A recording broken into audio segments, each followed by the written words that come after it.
Tuhan, shalom. Shalom. Sekali lagi shalom. Shalom. Selamat siang jemaat yang dikasihi Tuhan. Kalau kita bisa ada sampai hari ini, bahkan saat ini kita berada di rumah Tuhan untuk beribadah kepada Tuhan. Saya percaya itu semua karena kebaikan Tuhan yang sempurna dalam hidup kita. Amin saudara. Berikan tepuk tangan yang terbaik bagi Tuhan Yesus. Haleluya.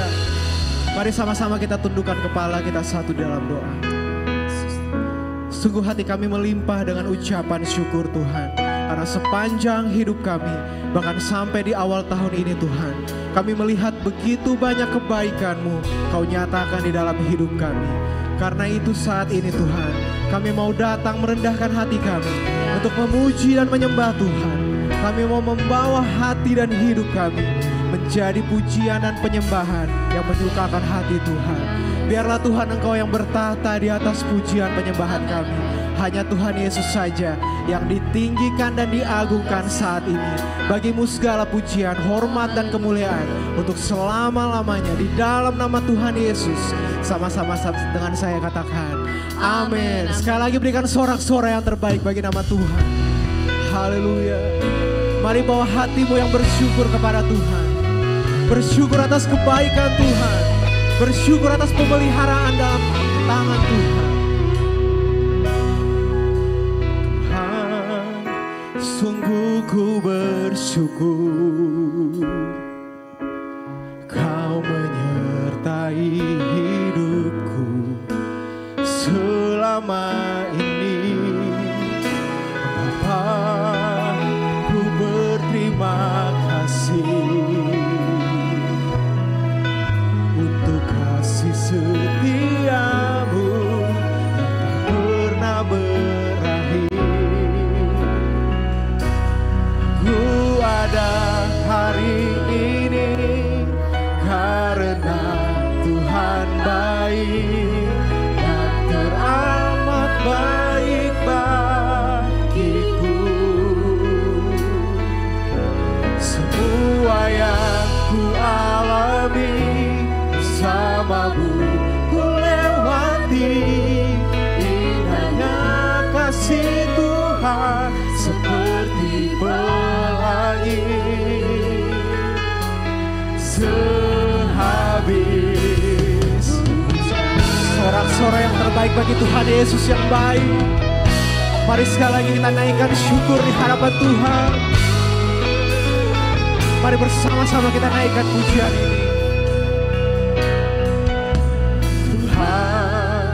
Sungguh ku bersyukur Kau menyertai hidupku selama ini. Bapa, ku berterima kasih untuk kasih setiamu yang tak pernah berakhir. Sambil angkat kedua tanganmu, ku ada hari ini karena Tuhan baik dan teramat baik bagiku. Semua yang ku alami bersamamu ku lewati, indahnya kasih Tuhan seperti pelangi. Sehabis hujan, oh, aku ada hari ini karena Tuhan Yesus baik. Dia selalu baik bagi kita. Bagiku semua yang ku alami bersamamu ku lewati, indahnya kasih Tuhan seperti pelangi. Sehabis hujan. Mari dalam hadirat Tuhan, mari bangkit berdiri bersama saudara. Oh, aku ada hari ini karena Tuhan baik dan teramat baik. Amin. Oh,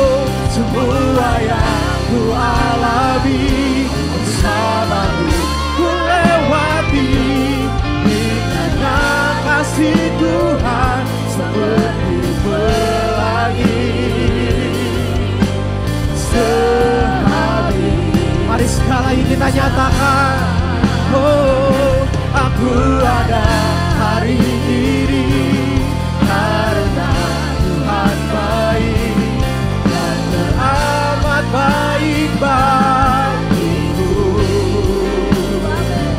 Semua yang ku alami bersamamu ku lewati, indahnya kasih Tuhan seperti pelangi. Sehabis hujan, mari sekali lagi kita angkat syukur kita di hadapan Tuhan. Kau selalu bersyukur kepadamu Tuhan, anugerah-Mu mempesonaku. Selalu dan selalu, selalu dan selalu Kau angkat hatiku, Kau membuatku berharga. Ku mau selalu bersyukur kepadamu Tuhan, anugerah-Mu mempesonaku. Selalu dan selalu Kau angkat hatiku, Kau membuatku berharga di matamu. Selalu dan selalu, selalu dan selalu Kau angkat hatiku, Kau membuatku berharga. Selalu, selalu dan selalu Kau angkat hatiku, Kau membuatku berharga di matamu. Sorak-sorai yang terbaik bagi nama Tuhan Yesus. Sungguh kami bersyukur, bersuka cita karena Tuhan Yesus baik dalam hidup kami. Yang siap bersorak-sorai memuji Tuhan, sama-sama dengan saya katakan amin. Berikan tepuk tangan yang terbaik bagi Tuhan Yesus. Haleluya. Saya percaya ada sukacita di tempat ini. Amin saudara. Yang bersuka cita sorakan yeay. Haleluya. Karya-Mu mempesonaku, Kau angkatku dari kelak, kasih tulus memberi warna. Kau buang semua gelisah, Kau beriku sukacita, Kau buatku selalu tenang. Boleh sambil angkat tanganmu. Kau taruh lalu baru dalam hatiku, ku bersorak. Siap lebih lagi memuji Tuhan. Come on.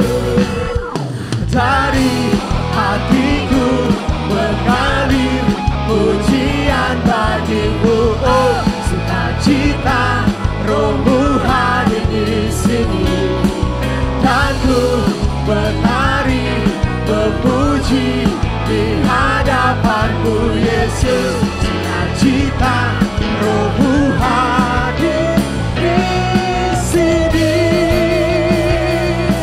Haleluya. Sungguh kami bersuka cita karena Tuhan. Karya-Mu mempesonaku, Kau angkatku dari gelap, kasih tulus memberi warna. Kau buang semua gelisah, Kau beriku sukacita, Kau buatku selalu tenang. Boleh sambil angkat tanganmu. Kau taruh lagu baru dalam hatiku, ku bersorak memuji nama-Mu.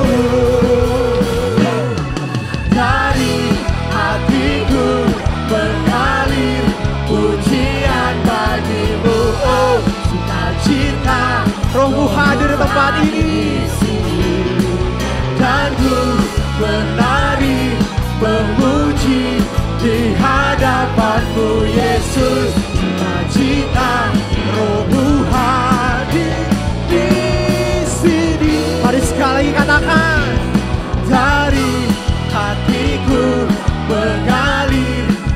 pujian bagimu, oh sukacita. Rohmu hadir Tuhan, dan ku menari memuji di hadapanmu Yesus. Sukacita, Rohmu hadir di sini. Siap menari bagi Tuhan, amin saudara. Mari ikuti gerakan kami.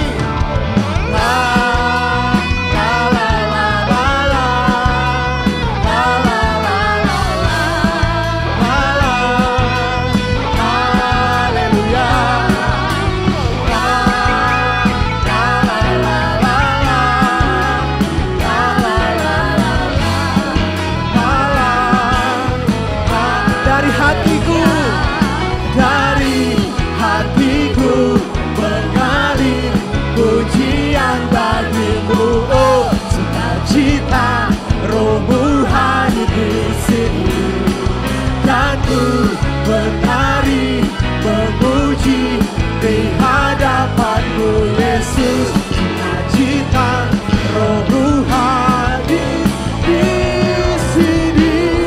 Mari sekali lagi kita menari bagi Tuhan, amin.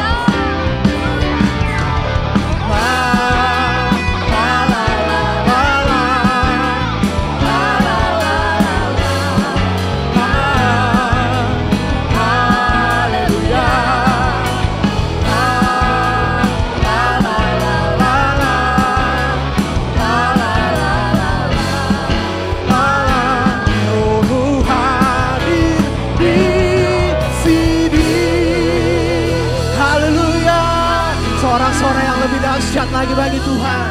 Haleluya. Jemaat Tuhan silakan duduk kembali. Haleluya. Saat ini jemaat Tuhan diberikan kesempatan untuk kita dapat menabur bagi pekerjaan Tuhan di tempat ini. Sebelum kita memberikan yang terbaik bagi Tuhan, mari tundukkan kepalamu saudara, kita satu dalam doa. Sungguh hati kami melimpah dengan sukacita Tuhan, karena kami merasakan begitu besarnya kasih-Mu dan kebaikan-Mu dalam kehidupan kami. Saat ini Tuhan, sebagai bentuk ucapan syukur atas kasih-Mu, kami jemaat-Mu di tempat ini Tuhan, kami rindu memberikan persembahan yang terbaik bagi Tuhan. Kiranya Tuhan memberkati setiap persembahan yang kami berikan, sehingga apa yang kami berikan dapat berguna bagi pelayanan dan pekerjaan Tuhan di tempat ini. Dan yang terlebih penting lagi Tuhan, dapat berkenan dan berbau harum bagi nama Tuhan. Terima kasih Tuhan Yesus, kami siap memberi yang terbaik. Di dalam nama Tuhan Yesus, sama-sama katakan amin.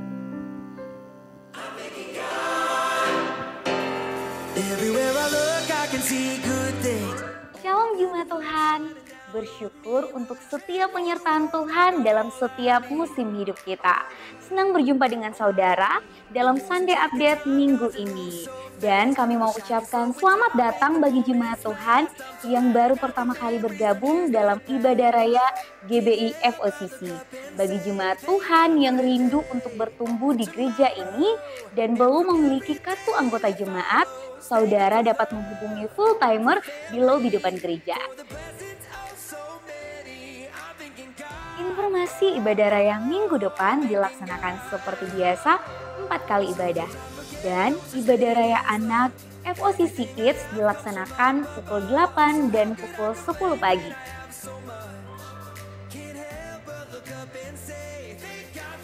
Ibadah doa malam kembali dilaksanakan minggu depan Kamis 16 Januari 2025 pukul 7 malam bertempat di gedung utama. Bagi jemaat Tuhan yang rindu didoakan, ada hamba-hamba Tuhan yang akan mendoakan saudara. Ibadah doa puasa akan kembali dilaksanakan setiap hari Jumat bertempat di Menara Doa. Ibadah doa puasa akan dilaksanakan dalam 4 sesi. Sesi pertama pukul 9 sampai 10 pagi, sesi kedua pukul 10 sampai 11 siang, sesi ketiga pukul 11 sampai 12 siang, dan sesi keempat pukul 12 sampai 1 siang.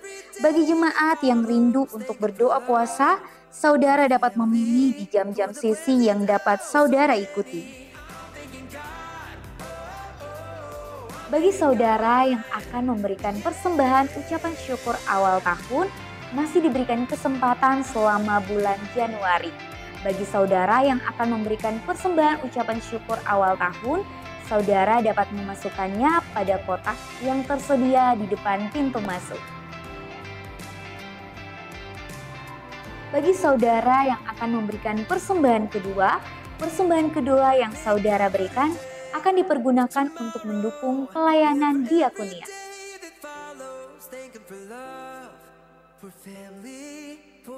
Demikianlah informasi ibadah selama sepekan, dan untuk informasi lainnya saudara dapat melihat di akun sosial media GBI FOCC Palu. Selamat hari Minggu, Tuhan Yesus memberkati.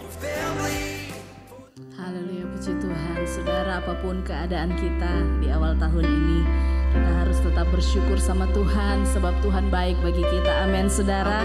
Coba lihat kiri kanan dulu, bilang begini, Tuhan baik bagimu. Haleluya. Haleluya. Kami mau menyembah Engkau, kami mau menaikkan ucapan syukur kami di hadapan-Mu Tuhan, buat segala hal yang terjadi dalam hidup kami. Oh, haleluya, haleluya Yesus. Terima kasih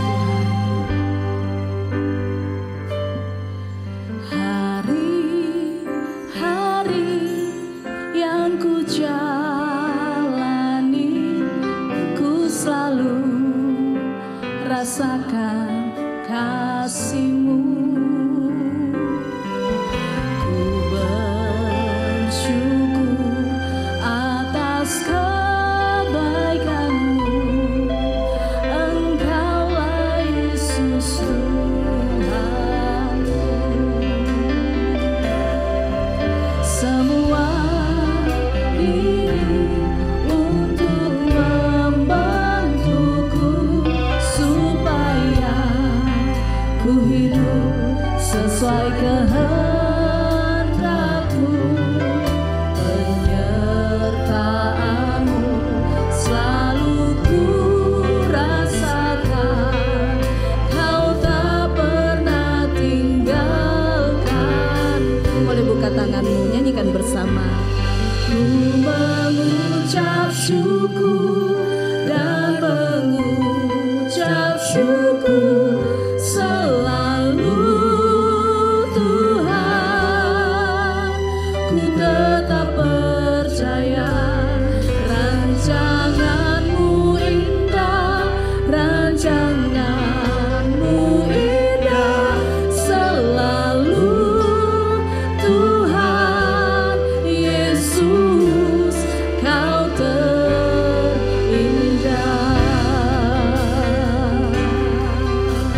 Oh Yesus, nyanyikan sekali lagi. Hari-hari yang ku jalani, ku selalu rasakan kasih-Mu. Ku bersyukur atas kebaikan-Mu. Engkaulah Yesus Tuhanku. Sekali lagi. Semua ini untuk membantuku supaya ku hidup sesuai kehendak-Mu. Penyertaan-Mu selalu ku rasakan, Kau tak pernah tinggalkanku. Naikkan syukur-Mu.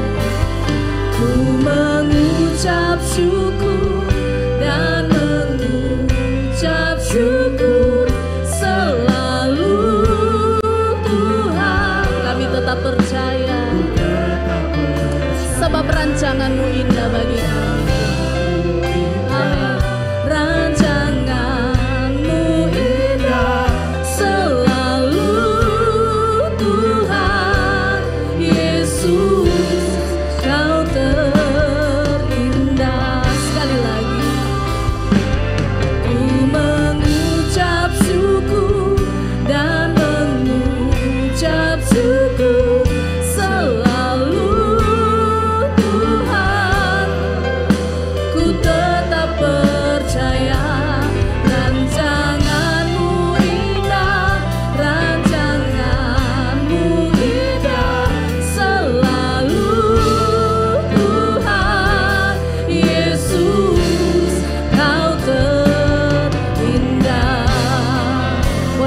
kita mengangkat kedua tangan kita sambil kita bersyukur sama Tuhan. Ku mengucap syukur, selalu Tuhan. Kami tetap percaya Tuhan, sebab rancangan-Mu indah. Yes, rancangan-Mu indah selalu Tuhan. Yesus, Kau terindah. Lagi ku mengucap syukur dan mengucap syukur selalu Tuhan. Ku tetap percaya rancangan-Mu indah, rancangan-Mu indah selalu Tuhan. Yesus, Kau terindah. Dalam segala hal kami mau menaikkan ucapan syukur kami. Mari buka tanganmu saudara. Ku mengucap syukur dan mengucap syukur selalu Tuhan. Kami tetap percaya kepada-Mu. Oh, dalam segala keadaan. Rancangan-Mu indah, rancangan-Mu indah selalu Tuhan. Yesus, Kau terindah. Jemaat saja nyanyikan. Ku mengucap syukur. Mari dari hati nyanyikan ucapan syukurmu sama Tuhan, sebab Dia baik bagi kita apapun yang terjadi. Ku tetap, yes, amin. Sebab rancangan-Mu indah bagi kami Tuhan, terlalu indah bagi kami Yesus. Selalu Tuhan. Tuhan Yesus, Tuhan Yesus, Kau sekali lagi katakan, Tuhan Yesus, Kau terindah.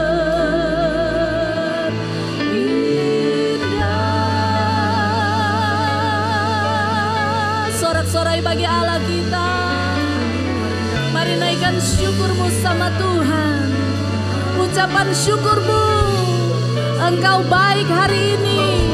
Sekalipun keadaanmu tidak baik, mari belajar untuk mengucap syukur sama Tuhan. Sebab rancangan Tuhan adalah rancangan yang terbaik. Rancangan indah Tuhan sediakan bagi kita. Oh, kami bersyukur. Kami bersyukur Tuhan. Terima kasih. Kau melihat setiap hati kami Tuhan. Kami datang kepada-Mu dengan ucapan syukur kami. Bahwasanya untuk selamanya kasih setia-Mu Tuhan, kebaikan-Mu Tuhan, kemurahan-Mu di sepanjang hidup kami. Sembah Tuhan, sembah Tuhan, kami sembah. Terima kasih, terima kasih Tuhan. Kami mau bersyukur kepada-Mu. Kami percaya rancangan-Mu indah dalam hidup kami Tuhan.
Sebab firman-Mu berkata, mengucap syukurlah dalam segala keadaan. Hari ini mungkin ada di antara kami yang keadaan kami tidak baik-baik saja. Namun Tuhan, Kau melihat hati kami. Kami mau tetap percaya kepada-Mu Tuhan. Kami mau tetap beriman hanya sama Tuhan saja. Sebab Tuhan, Engkau berkata Engkau yang menjamin setiap hidup kami. Hidup kami ada dalam tangan-Mu. Kau merancangkan hal yang baik bagi hidup kami. Rancangan-Mu indah dan selalu yang terbaik atas hidup kami. Terima kasih Tuhan, terima kasih Yesus. Oh Yesus, ku bersyukur padamu, Kau Tuhan yang mengasihiku. Katakan dengan iman, Kau jamin hidup kami. Kaulah jaminan hidupku. Yes, amin. Hati-Mu ada bagiku. Ku bersyukur padamu, Kau Tuhan yang mengasihiku. Kau jadikan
kasih untuk kasih Tuhan yang tidak berhenti dalam hidup kami. Terima kasih karena Tuhan membuat kami berharga. Kami yang bukan siapa-siapa, kami orang yang berdosa. Tapi Tuhan mau datang menyelamatkan kami. Terima kasih untuk kasih setia Tuhan bagi kami. Kalau bukan Tuhan yang mengasihi kami, maka usaha kami untuk mengasihi Tuhan menjadi sia-sia. Kalau bukan Tuhan yang berkorban untuk kami, maka usaha kami untuk melakukan hal-hal yang baik menjadi tidak berarti apa-apa. Kami bersyukur karena Tuhan sudah lebih dahulu mau menyelamatkan kami, mengasihi kami, mengampuni kami, membenarkan hidup kami. Kalau hari ini kami bisa beribadah kepada Tuhan, itu anugerah bagi kami. Kami mau belajar firman Tuhan bersama-sama. Tuhan tolong kami semua, mampukan kami supaya kami bisa mengerti firman Tuhan. Firman-Mu menguasai hidup kami jadi berkat untuk orang lain. Terima kasih Tuhan Yesus, Tuhan tolong kami semakin hari semakin berkenan di hadapan Tuhan. Kami mau belajar firman Tuhan bersama-sama. Tuhan suci kuduskan hidup kami supaya kami layak untuk mendengarkan firman Tuhan. Kami layak untuk menerima firman Tuhan. Mampukan hamba-Mu yang terbatas, hamba bisa menyampaikan dengan baik. Dalam nama Tuhan Yesus kami berdoa dan bersyukur. Kami sambut berkat firman-Mu, sama-sama katakan amin. Silakan duduk Bapak Ibu Saudara. Shalom. Selamat siang, selamat tahun baru untuk kita semuanya. Saudara, semenjak tahun lalu, tahun 2024, kita sudah menetapkan tema-tema untuk setiap khotbah. Jadi setiap bulan ada tema besarnya, lalu memang ada sub-sub temanya, tapi ada tema besar untuk setiap bulan. Dan kalau saudara memperhatikan, ada yang dalam satu bulan itu kita membahas tentang tujuan hidup dalam Kristus. Dan kita sudah belajar bahwa tujuan hidup kita di dalam Kristus ini adalah untuk memuliakan Tuhan. Tujuan kita diselamatkan adalah untuk kemuliaan Tuhan. Tapi saudara, saya sering mengatakan bahwa walaupun kita ini adalah orang yang sudah dibenarkan, sudah percaya kepada Tuhan Yesus, sudah dibenarkan, lalu kita sudah tahu berbagai macam, kita sudah diajari dengan firman Tuhan, tapi tidak serta-merta hidup kita ini seperti sulap yang tiba-tiba sudah jadi baik, karakter kita baik, kita sudah jadi orang yang sempurna, tidak seperti itu. Ada proses demi proses yang kita lewati, kita diajari oleh Tuhan, kita diajari oleh firman Tuhan, sehingga kita bisa menjadi baik.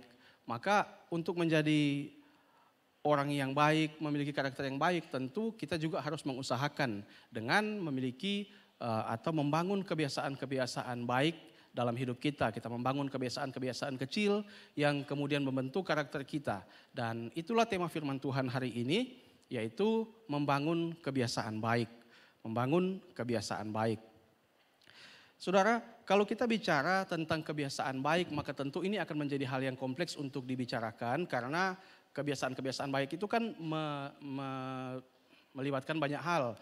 Bisa dibicarakan dari sisi fisik, emosional, spiritual, mental, hubungan sosial dan sebagainya. Dan tidak mungkin itu akan dibicarakan dalam satu khotbah.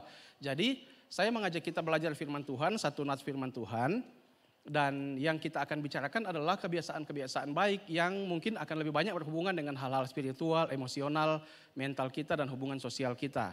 Kita tidak terlalu berbicara mengenai kebiasaan-kebiasaan baik yang berhubungan dengan fisik, misalnya bangun lebih awal dan sebagainya. Kita mungkin tidak membicarakan itu. Kita membicarakan sesuai dengan nats firman Tuhan yang kita baca ini, itu yang akan kita pelajari bersama-sama sehubungan dengan bagaimana kita membangun kebiasaan baik dalam hidup kita. Mari kita buka bersama-sama Kisah Rasul pasal 5, Kisah Para Rasul pasal 5, ayat 1 sampai ayat yang ke-11. Saya bacakan buat Bapak Ibu Saudara, Kisah Para Rasul pasal 5, ayat 1 sampai ayat yang ke-11. Ada seorang lain yang bernama Ananias, ia beserta istrinya Safira menjual sebidang tanah. Saya berharap supaya Bapak Ibu Saudara memperhatikan firman Tuhan ini, karena ini yang akan kita pelajari bersama-sama. Dengan setahu istrinya, ia menahan sebagian dari hasil penjualan itu dan sebagian lain dibawa dan diletakkannya di depan kaki rasul-rasul. Jadi dia menjual tanah, tapi sebagian dia tahan, sebagiannya dia serahkan ke rasul-rasul. Nanti kita akan lihat itu sebentar. Tetapi Petrus berkata, Ananias, mengapa hatimu dikuasai iblis sehingga engkau mendustai Roh Kudus dan menahan sebagian dari hasil penjualan tanah itu? Selama tanah itu tidak dijual, bukankah itu tetap kepunyaanmu? Dan setelah dijual, bukankah hasilnya itu tetap dalam kuasamu? Mengapa engkau merencanakan perbuatan itu dalam hatimu? Engkau bukan mendustai manusia, tetapi mendustai Allah. Ketika mendengar perkataan itu, rebahlah Ananias dan putuslah nyawanya. Maka sangatlah ketakutan semua orang yang mendengar hal itu. Lalu datanglah beberapa orang muda, mereka mengapani mayat itu, mengusungnya keluar dan pergi menguburnya. Kira-kira 3 jam kemudian masuklah istri Ananias, tetapi ia tidak tahu apa yang terjadi. Kata Petrus kepadanya, katakanlah kepadaku dengan harga sekiankah tanah itu kamu jual? Jawab perempuan itu, betul sekian. Kata Petrus, mengapa kamu berdua bersepakat untuk mencobai roh Tuhan? Lihatlah, orang-orang yang baru mengubur suamimu berdiri di depan pintu dan mereka akan mengusung engkau juga keluar. Lalu rebahlah perempuan itu seketika itu juga di depan kaki Petrus dan putuslah nyawanya. Ketika orang-orang muda itu masuk, mereka mendapati dia sudah mati. Lalu mereka mengusungnya keluar dan menguburnya di samping suaminya. Maka sangat ketakutanlah seluruh jemaat dan semua orang yang mendengar hal itu. Saudara, cerita ini adalah rangkaian peristiwa ketika Tuhan Yesus naik ke sorga, kemudian hari Pentakosta, Roh Kudus dicurahkan. Ini rangkaian peristiwa sebelum kejadian ini. Jadi Tuhan Yesus naik ke sorga, kemudian hari Pentakosta, Roh Kudus dicurahkan, kemudian para rasul melayani dengan luar biasa. Rasul Petrus itu berkhotbah dan ribuan orang bertobat, ada mujizat-mujizat yang Tuhan kerjakan lewat para rasul. Kemudian kita melihat satu keadaan yang sangat ideal di mana jemaat mula-mula yang baru saja terbentuk itu ada dalam kondisi yang sangat baik, yang sangat ideal. Mereka saling membantu, mereka saling mengasihi. Ada banyak yang menjual harta kepunyaan mereka untuk dibagikan kepada orang-orang Kristen lain yang sedang dalam kekurangan. Keadaan yang sangat ideal terjadi di jemaat mula-mula. Saudara bisa baca itu di pasal 1, pasal 2, pasal 3, pasal 4. Keadaan yang sangat baik yang kalau kita baca itu sesuatu yang menyenangkan, yang menakjubkan bagi kita. Tapi saudara, begitu masuk pada pasal 5 ini, kita melihat satu kontras yang luar biasa tentang satu cerita yang baru saja kita baca tentang Ananias dan Safira ini. Satu keadaan yang sangat tragis, satu tragedi di mana Ananias dan Safira ini itu berbohong kepada para rasul. Makanya kalau saudara membaca ini dalam terjemahan yang lain, pasal 5 itu dimulai dari kata tetapi. Karena semua cerita-cerita yang baik, ada orang yang menjual harta bendanya dibagikan kepada orang lain. Lalu kita masuk ke pasal 5, memang dalam terjemahan aslinya ada kata tetapi di sana. Jadi harusnya tetapi ada seorang lain yang bernama Ananias dan seterusnya. Karena itu memang ada cerita yang kontras di situ. Yang tadinya cerita yang menyenangkan, keadaan yang ideal, tiba-tiba ada sebuah tragedi karena Ananias dan Safira ini melakukan dosa. Nah saudara, ceritanya adalah yang sudah kita baca tadi, Ananias dan Safira ini mereka menjual tanah mereka, lalu mereka berikan kepada para rasul dan yang mereka lakukan adalah sebuah kebohongan, seakan-akan mereka berikan semua hasilnya, padahal mereka suami istri ini, Ananias dan Safira ini bersepakat untuk menahan sebagian dan memberikan sebagian, tapi mereka berbohong bahwa mereka memberikan seluruh hasil penjualan tanah itu. Dan saudara, kalau kita bicara tentang bagaimana kita membangun kebiasaan yang baik, maka itu ada dua sisi yang tidak bisa dipisahkan. Kalau kita membangun kebiasaan baik, maka berarti kita meninggalkan kebiasaan yang buruk. Kalau kita belajar untuk tidak lagi melakukan kebiasaan-kebiasaan buruk, itu berarti secara otomatis kita mulai membangun kebiasaan-kebiasaan yang baik. Dan dalam konteks Kisah Para Rasul 5 ayat 1 sampai ayat yang ke-11 ini, kita begitu membaca langsung saja menemukan bahwa ada kebiasaan buruk yang dilakukan oleh Ananias dan Safira dan juga umum dilakukan oleh saya dan saudara, yaitu sebuah kebohongan. Tapi begini saudara, seringkali kebiasaan-kebiasaan buruk, perilaku-perilaku buruk yang kita lakukan itu, misalnya kebohongan. Kebohongan itu dia tidak berdiri sendiri, tiba-tiba orang berbohong, tidak. Pasti ada sesuatu yang terjadi di belakangnya. Kalau kita menarik ke belakang, maka kita akan menemukan ada sesuatu di belakangnya dulu, barulah terjadi sebuah kebohongan. Karena kebohongan itu perilaku. Tapi sebelum terjadi sebuah perilaku, ada hal-hal yang terjadi di belakangnya dulu. Begitu. Dan kita akan pelajari itu. Ada dua hal yang akan kita pelajari bersama-sama. Bagaimana kita membangun kebiasaan baik. Ini hal yang harus kita mengerti sesuai dengan konteks kisah para rasul ini tentang Ananias dan Safira. Bagaimana kita bisa membangun kebiasaan yang baik. Yang pertama adalah begini saudara. Kebiasaan baik itu harus dibangun dari sikap hati yang benar. Ini bagian yang pertama. Bagaimana kita bisa membangun sebuah kebiasaan baik, meninggalkan kebiasaan buruk, maka kita harus melihat hati kita. Karena kebiasaan baik itu dibangun dari sikap hati yang benar. Mari kita lihat teksnya. Coba tampilkan lagi. Oke. Kan kita sudah belajar tadi bahwa Ananias dan Safira ini suami istri yang bersepakat untuk melakukan kebohongan. Katanya mereka menjual tanah lalu mau diserahkan hasilnya untuk pekerjaan pelayanan, untuk dibagi-bagikan dan membantu pekerjaan pelayanan para rasul, tapi nyatanya mereka menahan sebagian.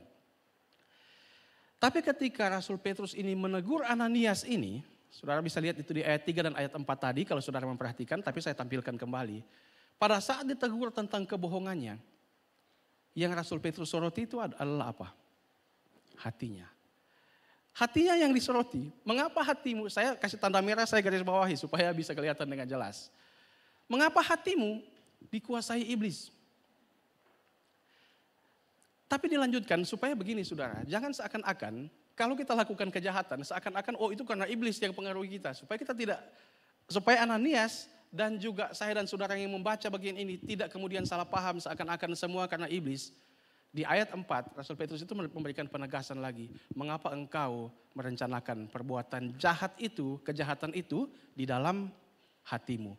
Yang disoroti hati lagi. Tapi ini memberikan pelajaran kepada kita bahwa iblis itu tidak bisa menguasai kita. Kalau bukan karena kita yang buka celah supaya iblis itu bekerja. Iblis itu tidak menguasai kita kalau bukan kita yang merencanakan kejahatan itu dulu di dalam hati. Dan kalau kita belajar saudara, maka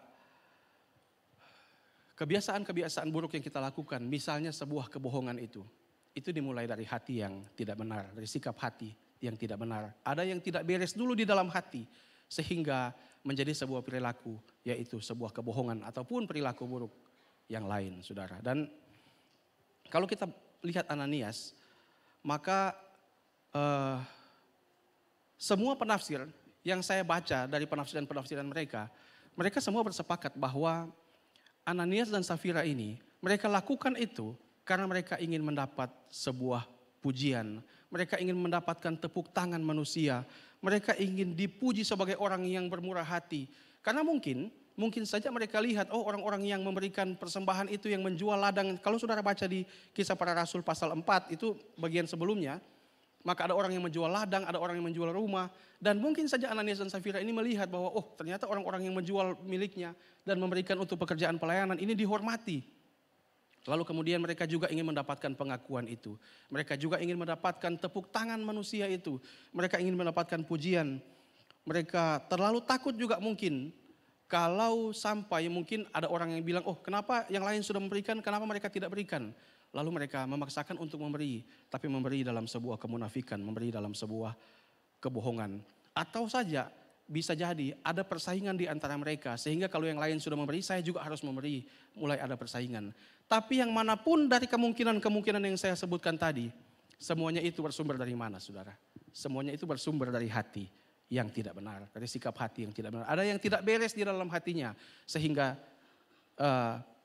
dia terlalu takut dengan omongan orang, atau terlalu ingin dipuji, atau terlalu ingin mendapatkan pengakuan, atau mungkin ada persaingan. Tapi yang manapun dari semuanya itu, hatinya yang tidak beres. Maka kalau kita memulai sebuah kebiasaan baik saudara, mari biar kita mengecek hati kita, dimulai dari sikap hati yang benar. Dan kita bisa melihat satu kontras yang diajarkan oleh para rasul ini dari dalam Alkitab. Coba tampilkan ayatnya. Hati yang tidak beres itu kita bisa lihat pada pembacaan tadi di Kisah Para Rasul itu. Dikatakan hati itu dikuasai iblis, dan kita kadang merencanakan hal-hal yang jahat itu di dalam hati kita. Bagaimana supaya kita ini memiliki sikap hati yang benar? Galatia 2 ayat 20 Rasul Paulus menjelaskan bahwa ketika dia hidup, bukan lagi dia hidup sebagai dirinya sendiri, tapi Kristus yang hidup di dalam hidupnya, dalam hatinya, yang berkuasa dalam hatinya. Kalau kita ingin supaya kita memiliki sikap hati yang benar, maka biarkan Tuhan yang menguasai hidup kita, menguasai hati kita. Biarkan firman Tuhan, biar Roh Kudus yang memenuhi hidup kita. Supaya kita bisa memiliki hati yang benar. Dan kalau hati kita benar, maka perilaku kita akan menjadi benar. Kebohongan itu tidak berdiri sendiri, saudara. Pasti ada sesuatu yang tidak beres di dalam hati kita kalau kita menarik ke belakang sampai kita lakukan kebohongan atau perilaku-perilaku buruk yang lain. Sebenarnya kan tidak mudah untuk memang kita mungkin tidak melakukan kejahatan seperti yang Ananias lakukan ini. Mungkin kita jual motor mungkin, lalu kita tahan sebagian baru kita bawa sama ibu gembala. Mungkin kita tidak lakukan itu. Tapi kadang-kadang begini, perilaku yang buruk itu dimulai dari kebiasaan-kebiasaan. Karakter yang buruk itu dimulai dari kebiasaan-kebiasaan kecil. Pendeta Robin Adi katakan, kalau kita ini suka marah-marah, lama-lama karakter kita ini jadi orang yang dikenal sebagai orang yang pemarah dan sebaliknya begitu. Nah, sebenarnya tidak sulit untuk kita membuang kebohongan, suka bicara yang tidak jujur itu tidak sulit. Tapi pertanyaannya adalah begini, saudara. Siapa yang menguasai hati kita? Itu yang jadi masalah. Kalau kita biarkan ego yang menguasai hati kita, maka kadang-kadang kita memang melakukan kebohongan. Apakah itu kita atau mungkin kita menemui di lingkungan kita tempat kita bergaul, kan ada orang yang suka misalnya bicara itu melebih-lebihkan. Cerita yang cuma sedikit dia tambah-tambah supaya yang orang yang dengar itu jadi tertarik dengan cerita itu. Atau mungkin supaya kelihatan lebih jago. Bukan dia sebenarnya yang ada di dalam cerita itu tapi dia katakan kemarin saya padahal dia dengar dari orang lain. Tapi supaya kelihatan jago, cerita itu ditambah-tambah seakan-akan dia yang mengalami peristiwa itu. Kebohongan-kebohongan begini sebenarnya bisa kita tinggalkan kebiasaan-kebiasaan buruk itu. Tapi kadang-kadang ego itu terlalu menguasai kita dan bukan firman Tuhan. Sehingga kita tidak bisa meninggalkan kebiasaan buruk itu. Kebiasaan buruk yang lain misalnya bergosip. Misalnya ini kan cuma contoh-contoh saja. Bergosip. Kita bisa meninggalkan kebiasaan buruk itu untuk tidak lagi bergosip. Membicarakan keburukan orang lain. Tapi kadang begini, karena ego itu menguasai hati kita, iblis bekerja di dalamnya. Sehingga kadang-kadang kita rasa senang membicarakan keburukan orang lain, bergosip tentang keburukan orang lain. Kenapa? Karena pada saat kita bicarakan keburukan orang lain, kita itu merasa lebih baik, lebih pintar, lebih hebat, lebih jago dari orang lain. Padahal itu cuma ilusi yang tercipta dari dalam hati dan pikiran kita. Padahal kita tidak akan bisa lebih baik dari orang lain pada saat kita bicarakan keburukan orang lain. Kita mungkin bisa belajar bercermin dari situ, tetapi kita tidak serta-merta menjadi lebih baik pada saat kita membicarakan keburukan orang lain. Tapi kadang-kadang kalau kita sedang membicarakan kejelekan orang lain atau kesalahan orang lain, ego kita ini menjadi terpuaskan seakan-akan kita sudah jadi orang yang baik. Pertanyaannya adalah siapa yang menguasai hati kita? Kalau firman Tuhan yang menguasai hati kita, kalau Roh Kudus yang berkuasa atas hidup kita, kalau Tuhan Yesus yang berkuasa atas hidup kita, maka kita bisa meninggalkan kebiasaan-kebiasaan buruk itu dan mulai membangun kebiasaan yang baik. Amin, saudara? Amin. Kadang-kadang perkataan-perkataan yang melemahkan orang lain itu juga sulit kita tinggalkan. Baku sedu biasanya itu saya minggu lalu besuk teman yang lagi sakit. Kebetulan ada mama saya juga ikut besuk. Lalu tanpa sengaja, mungkin karena saya dengan teman ini sudah berteman lama sekali, kita sama-sama melayani, tidur sama-sama di pastori, makan sama-sama. Karena sudah terlalu akrab, berteman sudah bertahun-tahun sudah lama. Lalu saya bercanda baku sedu begitu, cuma sebenarnya tidak pantas lah diucapkan kata-kata baku sedu, walaupun antara saya dengan dia itu tidak apa-apa. Terus waktu pulang, saya ditegur mama saya. Dia bilang, Erik, lain kali tidak usah baku sedu begitu. Jangan kalau bercanda jangan terlalu berlebihan begitu. Katakan tidak bagus, sudah jadi hamba Tuhan, mulai belajar untuk mengurangi hal-hal yang begitu. Oke. Lalu mama saya katakan satu kata-kata bijak ini yang dia baca dari internet mungkin. Dia katakan begini. Ada kata-kata bijak yang kemudian saya kutip di sini. Manusia itu hanya memerlukan 2 tahun untuk belajar berbicara. Kan anak-anak bayi itu kan umur 2 tahun sudah bisa bicara. Tapi butuh seumur hidup, butuh puluhan tahun bahkan seumur hidup untuk kita belajar menjaga perkataan. Butuh puluhan tahun bahkan mungkin butuh seumur hidup kita untuk kita belajar menjaga perkataan kita. Tapi marilah kita mulai membiasakan hal-hal yang baik. Kalau hati kita beres maka tidak terlalu sulit bagi kita untuk membiasakan hal-hal yang baik. Tapi kalau hati kita ini tidak dikuasai oleh firman Tuhan, maka akan sulit meninggalkan hal-hal yang buruk. Ada sebuah kata-kata bijak yang katakan begini. Jika tanganmu belum bisa menolong, maka setidaknya jangan gunakan lidahmu untuk merendahkan orang lain. Tapi itu yang saya katakan tadi, merendahkan orang lain ini kadang-kadang ego kita menjadi terpuaskan. Tapi sekali lagi, isilah hati kita ini dengan firman Tuhan. Kita misalnya mau membiasakan untuk lebih menghargai orang lain, lebih menghargai pasangan. Saya dengar ada orang yang bilang begini, itu bagus sekali kata-katanya. Dia bilang begini, cobalah ganti ego kita ini dengan kerendahan hati. Karena kalau kita tidak mengganti ego kita ini dengan kerendahan hati, maka kita akan selalu minta, misalnya dengan pasangan, kita akan selalu minta untuk supaya pasangan ini menerima kekurangan kita. Mengerti kekurangan kita, mengerti kelemahan kita. Tapi kalau kita mau mengganti ego kita ini dengan kerendahan hati, maka kita akan bisa lebih menghargai pasangan. Yang tadinya kita minta untuk dimengerti, sekarang kita menjadi berterima kasih kepada pasangan kita yang sudah mau mengerti kita. Dan itu pasti akan membawa damai selalu di dalam hubungan kita dalam pasangan. Tapi kata-kata itu bagus sekali. Dia katakan buanglah, gantilah ego kita itu dengan sebuah kerendahan hati. Saudara, mari memeriksa hati kita. Kita tentu merindukan supaya hari-hari yang kita jalani, tahun yang baru lagi, kita punya hati yang baru, kita punya karakter yang lebih baik lagi, kita mulai bisa membangun kebiasaan-kebiasaan yang baik. Tapi dalam perspektif Injil, dalam konteks Kisah Para Rasul 5 ayat 1-11 ini kita belajar, kalau kita mau membangun kebiasaan baik, maka harus dimulai dari sikap hati yang benar, yang sejalan dengan firman Tuhan, biarkan Kristus yang menguasai hidup kita. Amin saudara, itu yang pertama. Yang kedua, kebiasaan baik itu, kalau tadi harus dimulai dari sikap hati yang benar. Yang kedua kita belajar kebiasaan baik itu harus dimulai dari persepsi yang benar tentang kebaikan itu sendiri. Kalau kita mau membangun kebiasaan-kebiasaan baik, persepsi kita tentang kebaikan itu juga harus benar. Sejalan dengan firman Tuhan. Coba tampilkan slide-nya. Saya jelaskan ini pelan-pelan ya supaya kita bisa mengerti bahwa kadang kita ini salah persepsi memahami kebaikan tidak berdasarkan perspektif Injil, tapi mungkin dari sudut pandang yang lain. Tapi kita belajar bagian ini. Ayat 4 dikatakan begini saudara. Rasul Petrus ini bilang sama Ananias, kan selama tanah itu tidak dijual, tanah itu kan kepunyaan Ananias. Dan setelah dijual pun uang hasil penjualan itu tetap dalam kekuasaan Ananias. Untuk apa dia berbohong? Toh nyatanya tanah itu dia punya, kalaupun dijual uangnya tetap dalam kekuasaan Ananias. Apakah Ananias tidak tahu dan Safira tidak tahu konsep ini? Mereka tahu pasti konsep ini. Tapi untuk apa ini ditulis? Untuk apa Rasul Petrus ini menjelaskan ini? Ini memberikan penegasan kepada mereka. Memberikan penegasan kepada saya dan saudara sebagai pembaca surat ini. Bahwa Ananias dan Safira itu tidak ada paksaan untuk melakukan.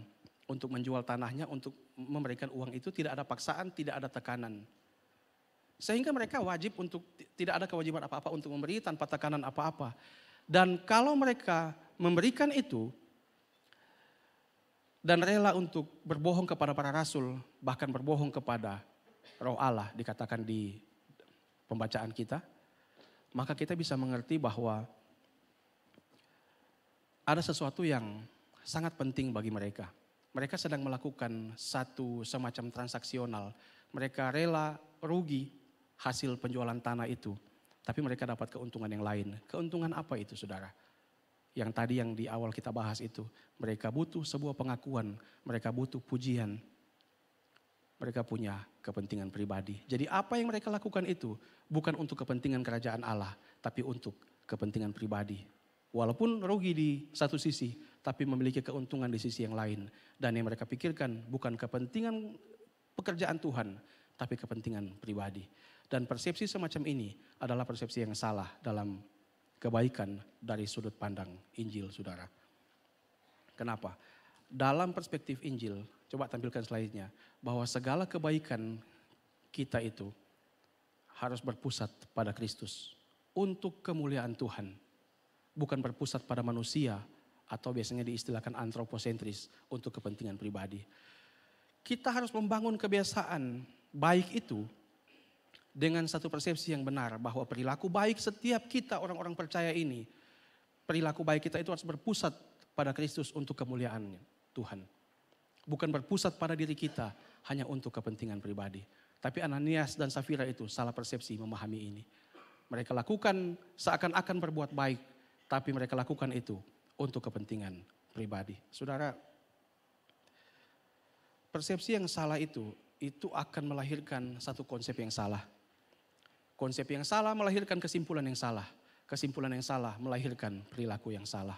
Motivasi yang salah. Semuanya jadi salah. Kalau persepsi di awal sudah salah. Definisi-definisi di awal sudah salah. Semuanya di depannya akan menjadi salah. Maka mari membangun kebiasaan baik itu dengan persepsi yang benar. Pemahaman yang benar. Motivasi yang benar dari sudut pandang Injil Kristus, saudara. Kebaikan yang kita lakukan itu harus didorong oleh respon atas kebaikan Tuhan. Sekali lagi saya ulangi, kebaikan yang kita lakukan, kebiasaan-kebiasaan baik yang mulai kita bangun itu harus didorong oleh respon atas kebaikan Tuhan dulu. Kalau tidak, bisa jadi itu merupakan kejahatan di hadapan Tuhan. Walaupun kita sekarang merasa melakukan perbuatan baik, melakukan hal-hal yang baik, kalau kita lakukan itu bukan didorong atas karena kita mengerti pengorbanan Kristus, maka itu bukan kebaikan di hadapan Tuhan. Persepsi ini yang harus kita bangun sebelum kita memulai sebuah kebaikan. Kalau kita mulai belajar untuk mulai membiasakan diri untuk baca Alkitab misalnya setiap pagi. Mari dengan sebuah persepsi yang benar, persepsi yang benar bahwa kita membaca firman Tuhan supaya kita makin mengenal Tuhan Yesus. Supaya kita makin mengenal firman Tuhan, mengerti firman Tuhan, karakter kita berubah supaya Tuhan dipermuliakan. Bukan mulai baca Alkitab supaya kita dapat ayat-ayat tentang berkat untuk kepentingan kita. Kalau kita mulai membiasakan diri untuk bangun pagi berdoa, maka mulailah dengan pemahaman bahwa kita berdoa itu bukan supaya Tuhan menyetujui atau melakukan apa yang kita mau. Tapi supaya kita yang memahami apa yang Tuhan mau dalam hidup kita. Mari bangun kebiasaan baik itu, tapi dengan persepsi yang benar dulu. Kalau kita mau belajar untuk selalu mengucap syukur, marilah kita bangun itu dengan mengucap syukur bukan karena sesuatu yang baik, hal-hal jasmaniah yang kita dapatkan, tapi karena Tuhan sudah berkorban untuk kita. Dan kita tahu sekalipun mungkin tidak menyenangkan bagi daging kita, tapi apa yang Tuhan izinkan terjadi itu merupakan kebaikan untuk jiwa kita. Kalau kita mulai belajar untuk mulai merendahkan hati, mengakui kesalahan-kesalahan kita, marilah kita membangun kebiasaan baik itu dengan sebuah pemahaman bahwa Tuhan tahu segala-galanya. Tuhan melihat sampai kedalaman hati kita. Bangun semuanya itu dengan persepsi yang benar. Kalau kita mulai belajar untuk tidak terlalu overthinking, terlalu memikirkan omongan orang lain, bukan karena supaya kita tidak peduli dengan keadaan, tidak peduli dengan orang lain, tapi kita mulai belajar bahwa kita hidup ini berdasarkan apa kata Tuhan, berdasarkan apa kata firman Tuhan. Bangun persepsi yang benar untuk segala kebaikan yang kita lakukan, saudara. Kesimpulannya adalah kita tidak akan bisa membuang kebiasaan-kebiasaan buruk kita kalau bukan firman Tuhan yang memenuhi hidup kita ini. Kita tidak bisa mengontrol segala hal dalam hidup ini. Yang bisa kita kontrol adalah diri kita. Yang bisa kita kontrol adalah hati kita. Yang bisa kita kendalikan adalah hidup kita sendiri. Maka kalau cuma diri kita yang bisa kita kendalikan, maka marilah kita mulai membangun kebiasaan-kebiasaan yang baik dalam hidup kita. Tentunya dengan sikap hati yang benar, tentunya dengan persepsi yang benar. Saya akhiri dengan sebuah kalimat ini, saudara. Tugas kita adalah menjadi baik, bukan sekedar terlihat baik.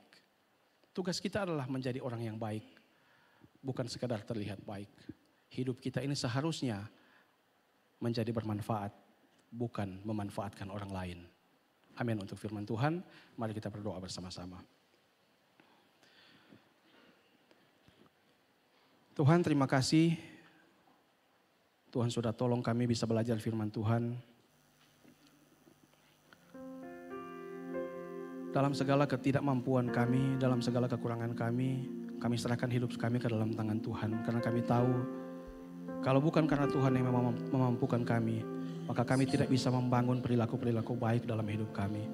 Kami serahkan hidup kami kepada Tuhan, biar Roh Kudus bekerja dalam hidup kami, mengingatkan firman Tuhan yang kami baca, supaya hidup kami menjadi hidup yang terus berkenan di hadapan Tuhan.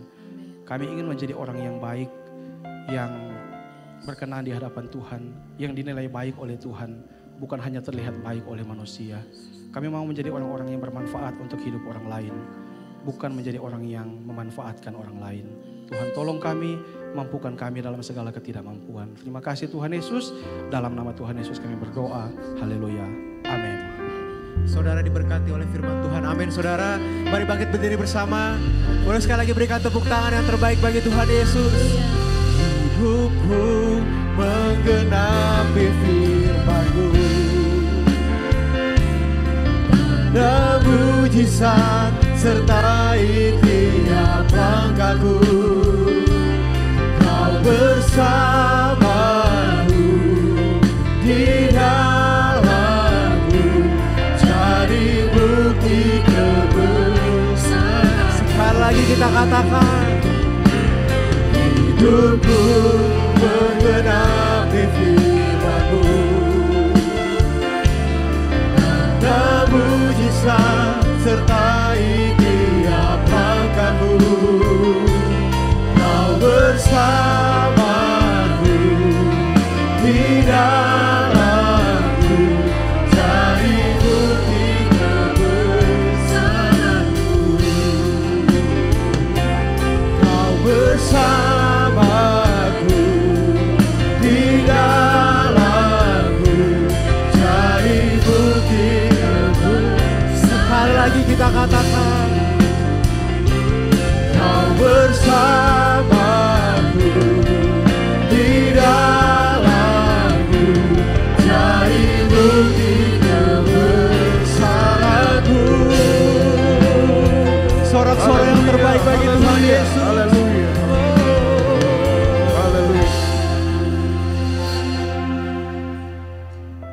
Kembali kami datang di hadapan-Mu ya Tuhan. Kami menaikkan segala puji, hormat, kemuliaan hanya bagi Engkau. Allah yang layak ditinggikan, Allah yang layak dimuliakan. Terima kasih untuk segala kebaikan-Mu bagi kami hari ini. Kami bersuka cita oleh karena pimpinan dan penyertaan-Mu yang luar biasa telah menyertai kami hadir bersama-sama berhimpun dalam ibadah di tempat ini. Tentunya kami merasakan kebaikan Tuhan, bagaimana penyertaan Tuhan yang luar biasa atas hidup kami. Bahkan hari ini kami bersyukur oleh karena pimpinan Allah yang luar biasa telah memperdengarkan kembali kepada kami kebenaran firman Tuhan yang luar biasa, supaya kehidupan kami menjadi orang yang senantiasa memuliakan Tuhan dalam seluruh aspek kehidupan kami. Terima kasih untuk kebenaran firman-Mu yang telah disampaikan oleh hamba-Mu bagi kami sekalian. Tuhan senantiasa memberkati kebenaran firman ini boleh menjadi bagian dalam kehidupan kami, sehingga kami dimampukan oleh Tuhan untuk mempraktekannya dalam kehidupan kami sehari-hari. Kau memberkati hamba-Mu yang telah menyampaikannya bagi kami. Dalam segala tugas panggilan pelayanan Engkau senantiasa mengurapi hamba-Mu, memampukan senantiasa boleh menyampaikan kebenaran firman-Mu bagi kami sekalian. Terima kasih ya Tuhan. Sebelum kami kembali ke tempat tinggal kami masing-masing, kami menaikkan doa kami bagi seluruh sidang jemaat-Mu yang ada di tempat ini. Tuhan memberkati setiap sidang jemaat-Mu yang sudah hadir bersama-sama beribadah di tempat ini. Dalam segala kehidupan, dalam segala pergumulan, dalam segala tantangan-tantangan hidup yang dihadapi, Tuhan akan senantiasa menjadi jawaban atas segala pergumulan yang kami hadapi. Tuhan adalah sumber kekuatan kami. Tuhan adalah penolong dalam hidup kami.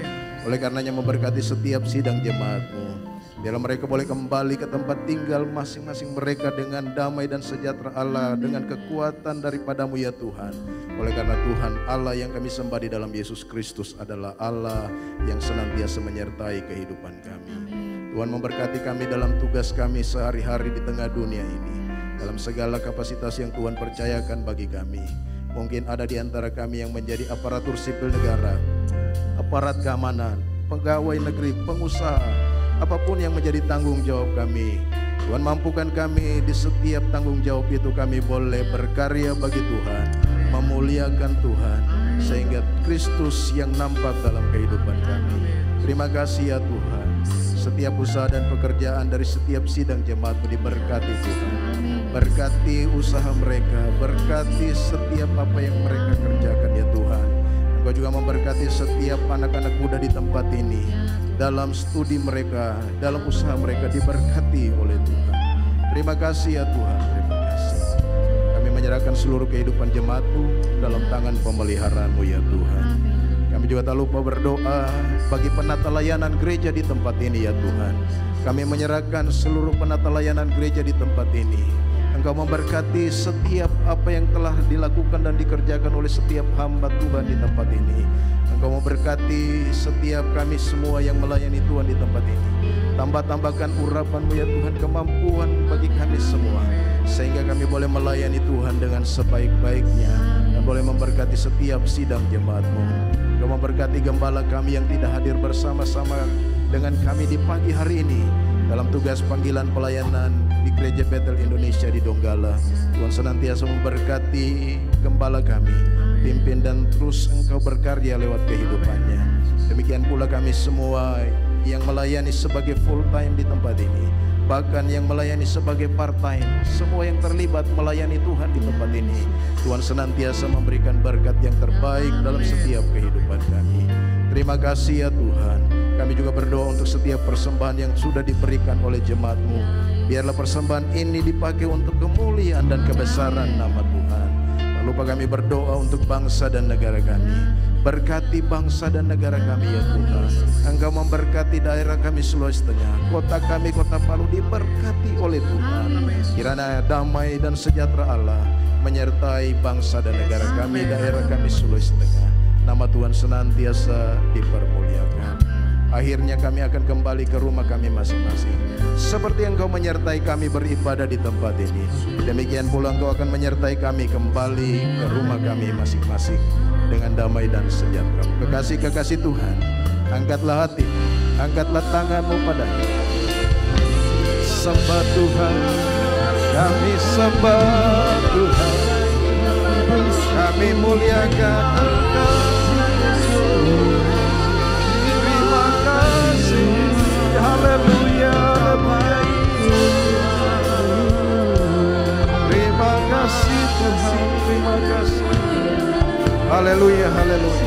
Mari bersama-sama kita mengerahkan hati, pikiran kita. Kita mengangkat tangan kita dan kita akan menerima berkat daripadanya. Damai sejahtera Allah yang melampaui segala akal akan memelihara hati dan pikiranmu di dalam Kristus Yesus Tuhan kita. Dan kiranya Allah Roh Kudus akan senantiasa mengokohkan, menguatkan dan menopang kita sepanjang kehidupan kita di dunia ini. Kiranya Allah Tritunggal yang esa itu akan menyertai kita kini sampai selama-lamanya. Haleluya. Semua yang percaya diberkati Tuhan. Mari bersama kita berkata amin. Selamat pagi, selamat hari Minggu. Tuhan Yesus